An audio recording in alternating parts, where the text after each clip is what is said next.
Vector মূলত কয়েক প্রকারের হয়ে থাকে, তার মধ্যে একটি প্রকার হলো একক ভেক্টর।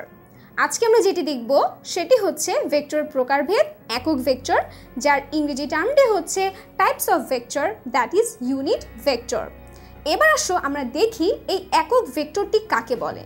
যে ভেক্টরের মান হবে আমার এক একক তাকে আমি কি বলবো? একক ভেক্টর বলবো।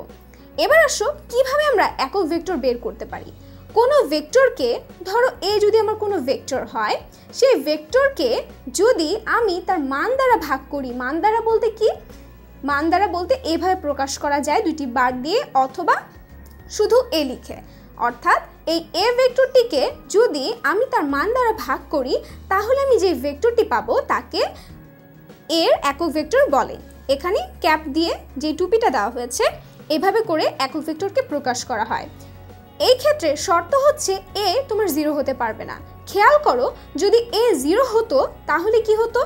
যে উপরে ভেক্টর রয়েছে, নিচে হচ্ছে তুমি 0 দ্বারা ভাগ করেছো। আলটিমেটলি কোনো কিছুকে 0 দ্বারা ভাগ করলে সেটি আসলে কি হয়? অসংজ্ঞায়িত বা ইনডিফিনিট একটা মান আসে।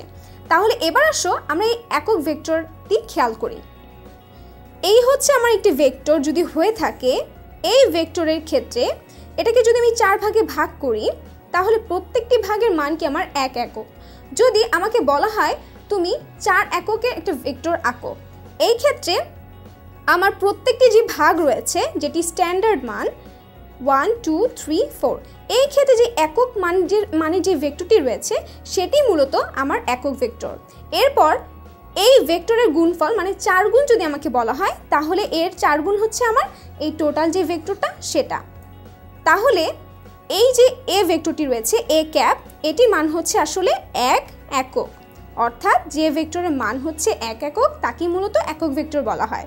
তোমাকে যদি বলা হয় তুমি 5A আঁকো তাহলে তুমি তখন কি করবে? এই যে তোমার এ ভেক্টরটি রয়েছে যার মান হচ্ছে তোমার 1 একক, এর 5 গুণই হচ্ছে তোমার যদি আরেকটি ভেক্টর হয় বি, সেটার ক্ষেত্রে এটি হবে তোমার ভেক্টর।